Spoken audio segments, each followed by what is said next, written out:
my name's Tori. For those of you who don't know me, this is our Wizard of Oz collection vlog.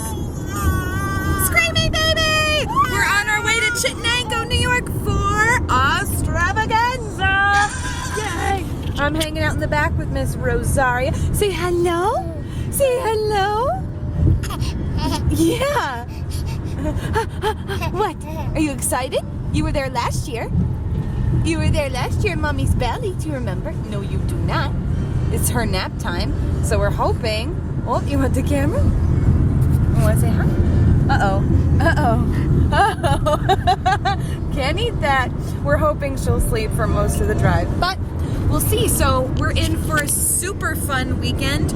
We're going to be seeing Roger Baum, the author of Legends of Oz, well, Dorothy of Oz, the book upon which Legends of Oz, Dorothy Returned was based. We're gonna see John Fricky, Ryan J, all these wonderful Oz people. So excited. And yeah, it's gonna be fabulous. So excited. You ready? 4 hours of driving. Longest car trip so far with the baby. You ready? You look horrified. Say goodbye. Say we'll see you later. Say bye-bye.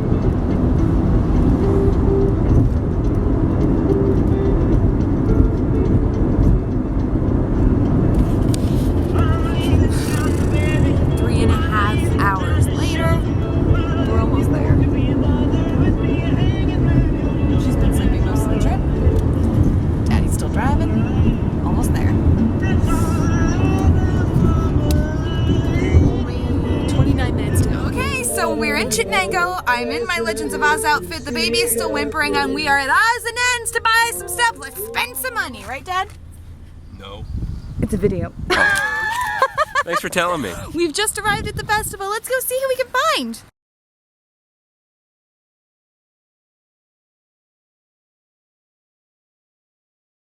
This evening, hosted by John Fricky. Lots of special surprises and guests. And it's going to be good fun for everybody. So if you're within the sound of my voice, come on over to the main stage. It's going to be a lot of fun. Now, this year we're celebrating the 75th anniversary of the MGM film, The Wizard of Oz. Yeah. We're also celebrating the book TikTok of Oz, which turned 100 this year. And of course, we celebrate because right here in Chittenango is where L. Frank Baum was born, and he went on to write the first 14 Wizard of Oz books. So we're excited about that. So every year we get together and have a little celebration to honor that memory of L. Frank, who started right here, where Oz all began, if you will. Now, one of our guests this year in celebrating the musical is Yip Harburg's grandson, Aaron. So he's here with us, yes.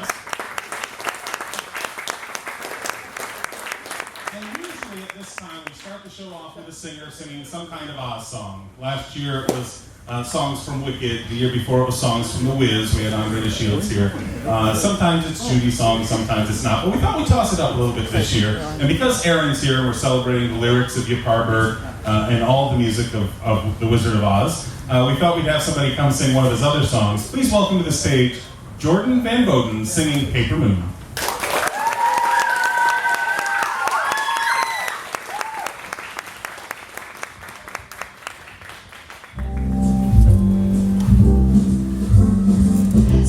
It's only a paper moon sailing over a cardboard sea, but it wouldn't be a make-believe if you believed in me.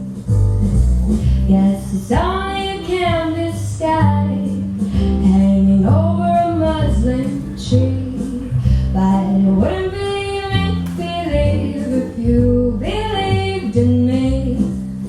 Without your love, it's a hunky-down parade. Without your love, it's a melody played in a penny arcade. It's a Bonham and Bailey world, just as phony as it can be. But it wouldn't be make-believe if you believed in me. Without your love, it's a hunky-down parade. Without your love, it's a melody played in a penny arcade. It's a Bonham and Bailey world, just as phony as it can be.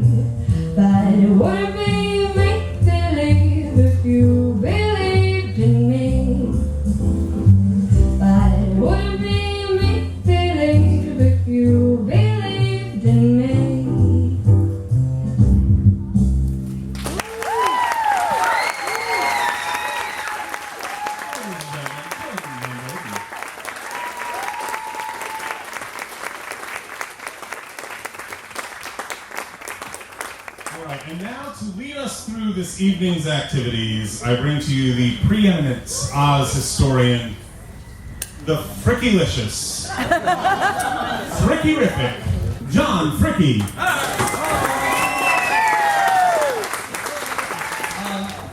It is special on a couple other levels. Mark has already mentioned the 75th anniversary of the MGM movie. That is big this year, so we're going to have something about that. As the last of 3 features in our show tonight, we'll also be celebrating it again tomorrow night because it is such a major, major anniversary. Tonight, we are also going to hear from the man who has conceived of an amazing sculpture that I'm going to let him tell you about, that is going to be part of Chittenango history in, we hope, comparatively short order, that has never been shown at Oz-Stravaganza, has never been shown at an Oz Club convention, and that video clip is going to be shown right now.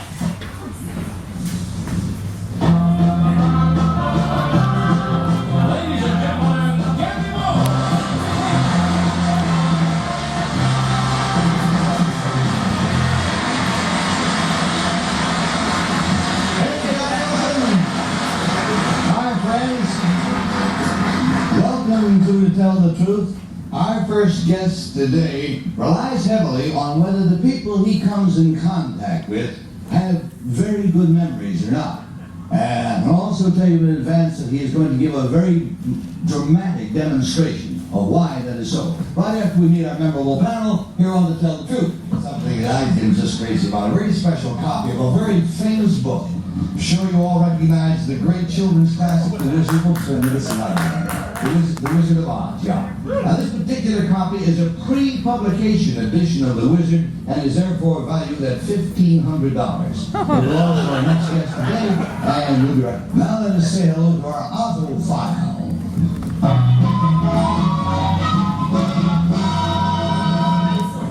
Number 1, what is your name, please? My name is Justin Schiller. Number 2. My name is Justin Schiller. Number 3. My name is Justin Schiller. And listen closely while I read Justin Schiller's story from his own private land of Oz. It says, I, Justin Schiller, am an Oz-mopolitan, one of a select band of devoted fans of the famous Wizard of Oz books. I collect all kinds of Oz memorabilia, glasses decorated with characters from the Wizard of Oz, a 5-pound tin of Oz peanut butter, a detailed map of the land of Oz, and of course a whole raft of old Oz books. We Ozmopolitans even have our own publication, the Baum Bugle. And of course we hold conventions during the year, such as the Ozmopolitan Convention, the Munchkin Convention, and the Emerald City Convention, where Ozophiles can meet and discuss their favorite subject. The land of Oz has even introduced new words to our vocabulary. When something is really groovy, it is Ozzy to us. And a letter from one Ozmopolitan to another is signed Best Ozzy, signed Justin Schiller.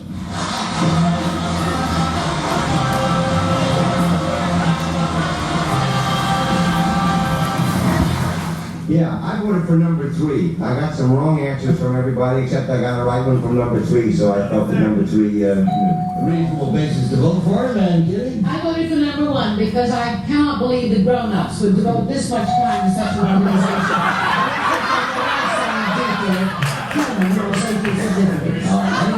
All right, number 3, and Bill Cullen coming out. Yeah, hello there, Bill. What do we got down there? A message from the first chair or something? I voted for number 2 because he knew that Florida was in North Carolina. So wrong was like 1, 2, 3, and Peg. What was the wrong answers to 1 and 2? But you number 3, I thought Toto was a can. When I saw him, he looked just like a can to me. But you know everything else, so I voted for you. You might have had Karen, you know what, a good makeup artist. So anyhow, there we go. And so, the votes all being in, will the real Justin Schiller please stand up? There, Justin!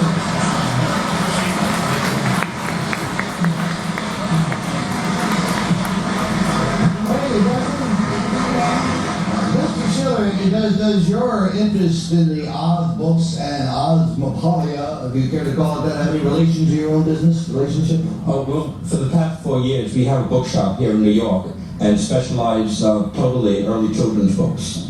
So it doesn't interrelate. I date myself, but I can remember just waiting with bated breath for the new edition, the new Oz book to come out. God, it's great. Every Christmas. Yeah, every Christmas, yeah. Great time. Thank you, Mr. Schiller. Thank you, Tim, also, for being with us here on Tell the Truth. You know, Justin Schiller founded the Oz Club in 1957, and I joined in 1962, and we were already pen pals by the end of that year. And it was just extraordinary for me to finally see this, because I was in college at the time and missed it completely. And I think we should kind of recreate a little bit of that moment. Would you stand up, please, and tell us your name, sir? I am Justin Schiller. Let's see. Sure, you in the Lollipop Guild shirt. Would you stand up and come forward, please, and tell us your name? My name is Justin Schiller. I see. All right. Let's see. Who else should I ask?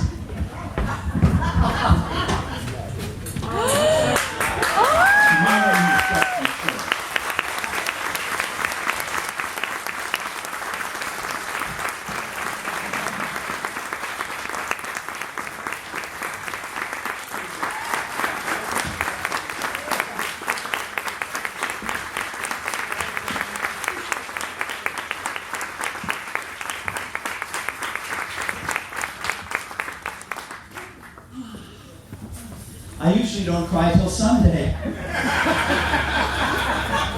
This is something we have had plotted since last August. Justin and his partner Dennis and I had dinner, and I was telling him about Chittenango and all the years I've come here, and the fact that the club was going to be here, and he just, it's not something that he has the time to do, to participate in Oz-related events, and he has moved on to other careers, but I had told him about the warmth of the people here and the enthusiasm, and of course, it is due to him that there is an International Wizard of Oz Club, which has brought together so many thousands of people and made extended family of so many of us.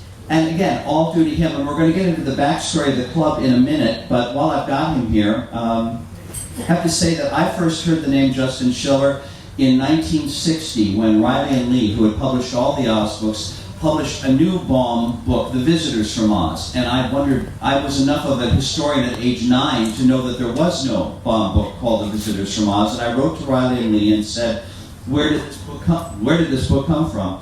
And they sent me a very nice postcard explaining that it was based on some newspaper stories that Baum had written in 1904, 1905. And they added, but if you are this kind of an enthusiastic Ozmopolitan, you should probably know about the International Wizard of Oz Club. And they gave me Justin's address in Brooklyn. And it was a pivotal and turn point moment in my life, and we became correspondents over the next year or so. And we first met in 1963. When I moved to New York, Justin was one of my immediate contacts and best friends. So this has been going on for quite some time, and I'm very proud of that fact. Long before we started writing, though, I was researching him in the Milwaukee Public Library. I forget what year it was, maybe 1957, 58, that Hobbies Magazine did an article about you? It was 1957. Okay. Do you remember the title? I do.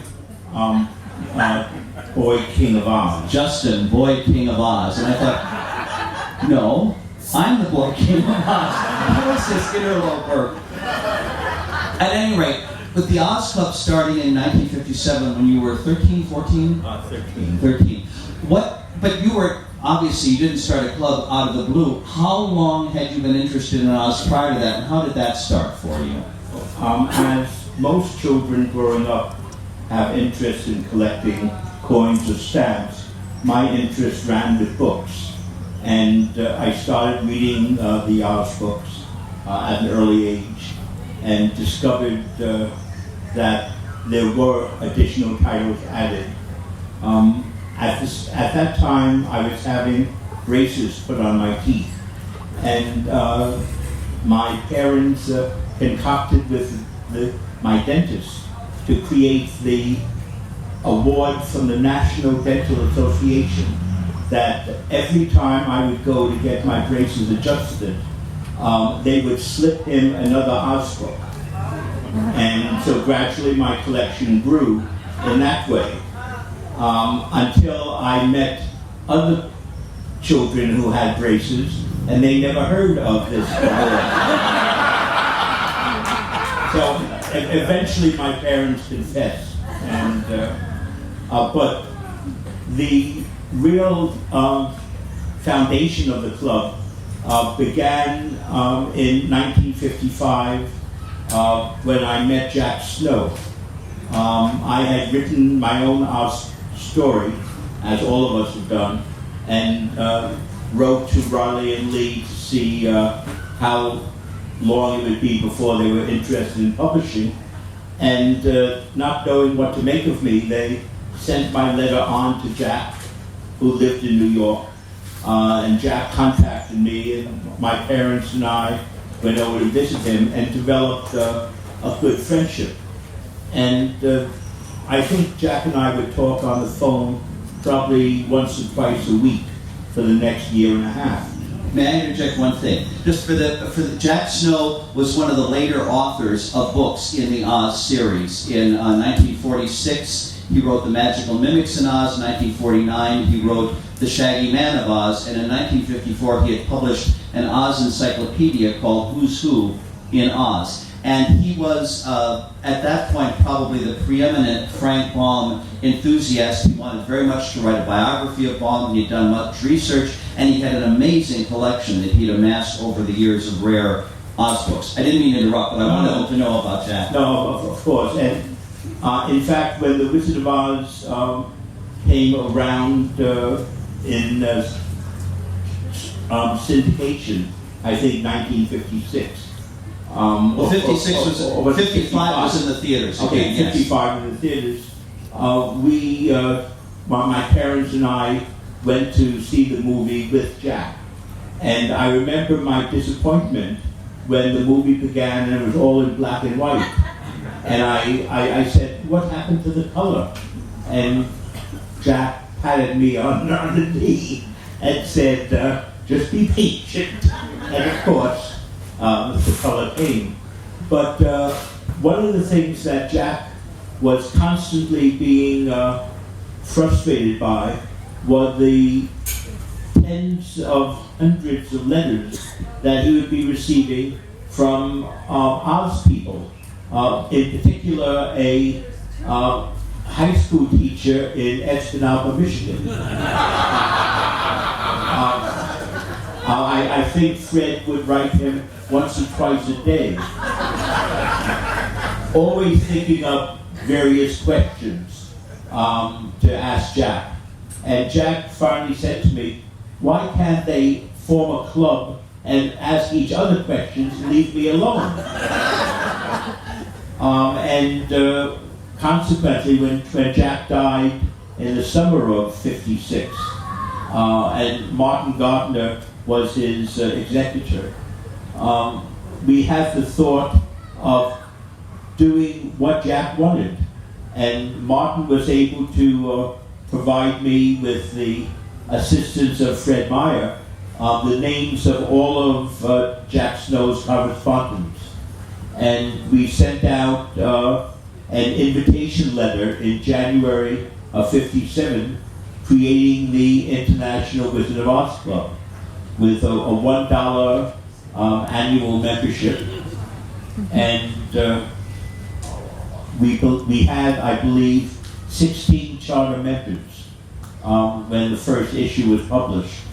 And in those days, the Bound Bugle was assembled from mimeograph sheets that was in piles on the floor, and my parents and I would be, actually my parents would be collating it, and I'd be there with a staple to officially seal it in. And that's the beginning of the Oz Club. I want to go back to a couple other points, though, because the Columbia exhibition of Baum's works, which was groundbreaking, was in earlier 1956, and you attended that, I believe. Not only did you attend it with Jack Snow and Martin Gardner, but you contributed to that, and that was, for a child of 13, 12, that was pretty amazing. When I was 12 years old, my parents saw in the newspaper a short notice that Columbia was looking for a few things to fill out their centenary exhibition of Frank Baum. And they were items that, in some cases, I was able to pick up on 4th Avenue, the secondhand bookshops in Manhattan. And so, what the Hobbies magazine article, in fact, was about was my arriving at Columbia with a cardboard carton and wearing my Boy Scout uniform, and showing this to Roland Bauman, who was the curator and head of Rare Books. And Dr. Bauman was so impressed in my enthusiasm that although they had the catalog at the printing, he was able to fit in an extra page at the end of errata, and consequently added 6 or 7 items from my collection into one of the showcases. It was going to that exhibit at Columbia when the show opened that again we were with Jack Snow, and Martin Gardner was descending the staircase. He had just been to the show, and he and Jack knew each other well, and that's when Jack introduced me to Martin. And it was a wonderful opportunity, because in those days I really had very little contact with professional bookmen. It was the secondhand booksellers in New York, but not much beyond. And here I was put into circulation, if you will, with leading collectors, librarians, and booksellers all across the country. He was the youngest contributor in history to a Columbia University exhibition. I don't know if that's been superseded or not, but certainly up to that time. In their 200-year history, yes. And Justin's only 198. Post the introduction of the movie, and they wanted to have him reading from a first edition of The Wizard of Oz. But nobody had one amongst the booksellers. They all recommended me. So my parents brought me down to the television station. I met Mr. Law, and Judy Garland happened to be in town that same time period. So they, she was doing a nightclub act, and they sent a limousine to pick her up, except she didn't want to go. So when the limousine arrived, she pushed her daughter Liza into the car, and Liza appeared. And not quite knowing what to do with us, the way the show opened is Bert Law reading from my first edition of The Wizard of Oz, with Liza Minnelli sitting on one knee and me sitting on his other knee. Well, anyway, this was all leading up to the Oz Club, and the 16 charter members is absolutely right. Now, you were, I think, you and Doug and Dave Green and Ruth Berman were the teenagers of the crowd at that point. Most everybody else was at least 20s, 30s, is that right? I had one classmate, Hyman Zelkowitz, who nobody had ever heard of before or since. But he had $1. He had $1, and consequently that qualified him. Otherwise, it's just us. Yeah. I know that Doug and Dave Green were twins from Florida, and they were coming up to New York, and you had a certain way of identifying yourself to people you were meeting for the first time. Yes, although we had photographs of each other, New York is a big place, and I think we were going to meet at Grand Central Station. Another big place. Yeah, another big place. So my solution was carrying my copy of The Life and Adventures of Santa Claus. So they would recognize the book and consequently recognize me. We would save the last bookstore to be Biblo and Tannen because some years before they had purchased from Jack Snow a large collection of original drawings by Denslow for the various picture books that he illustrated in 1903 and 1904. And they were selling them for $5 each. Oh my God. And so after we would visit all the other bookshops, and for the most part not find anything, I would then take my travelers to this bookshop, and they would lead us upstairs, a big pile of Denslow drawings, and everybody would have a great time picking out 2 or 3 or 4 drawings. This lasted for a couple of years until one of the people I brought along looked at the drawings and turned to the bookseller and said, "How much for the group?" And in 20 seconds, they sold the remaining 60 or 70 drawings, I think, for $200. Oh. Those are the days. Those are the days. Well, I want to open this up to the floor and see if anybody here has any questions. I think it's kind of a... You may not get this invitation again with Justin Schiller on this stage, so if anybody has anything you'd like to ask, please raise your hand and feel free. Yes, Barb. Can you tell them a little bit more about Harry Neil Baum, Frank Baum's son? Do you remember Harry? Do I remember Harry? He was a remarkably gentle man. I knew 2 of Baum's sons. Frank Jocelyn, originally, when we founded the club, I asked Frank Jocelyn Baum if he could be the honorary president, and he agreed. And so we had him as the titular head of the organization until he inconveniently died. And so the next person in line would be Harry. And so Harry did accept, particularly because we had the Oz Lodge. And I believe when we had the first convention, the L. Frank Baum Memorial Award was presented to Harry. Anybody else? Yes, Tom. Yes, of the original founding members, how many are still with us, and do you still keep in contact with them? How many original of the 16 founding members are still with us? There were 4 of us, actually, along with myself, Douglas and David Green, and Ruth Berman, primarily because we were the teenagers compared to all the adults. The last member we lost before that was Martin Gardner, which was just a couple of years ago. And in blessed memory, I'd like to think Hyman Zelkowitz is still somewhere out there.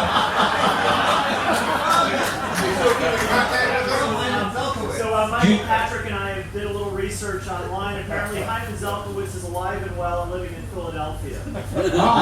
See? So 5 charter members. I wonder what he would think if he received a Baum Bugle.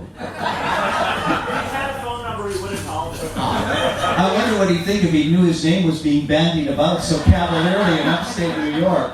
Do you still keep in contact with each other? Are there any contact? Did you ever hear from Doug and Dave or Ruth?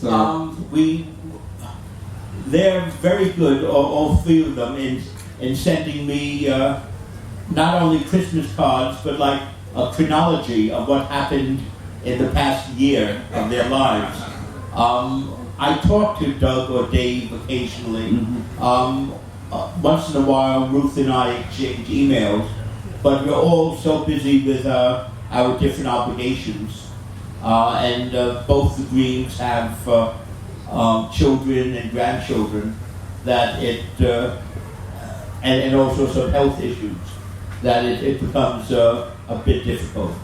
It'd be a wonderful convention if you could get together for at least one last time or something. The meeting of the wheelchairs. You could drag race down the main street. Down the Yellow Brick Road. I want to, we have more program obviously to come, but from my heart, I look back to that dinner we had in August, and I don't think this could have worked out to my greater satisfaction to have you here sharing this with these people. And as we have nicknamed him from the very beginning, I want you to help me thank our beloved flounder, Justin Schiller.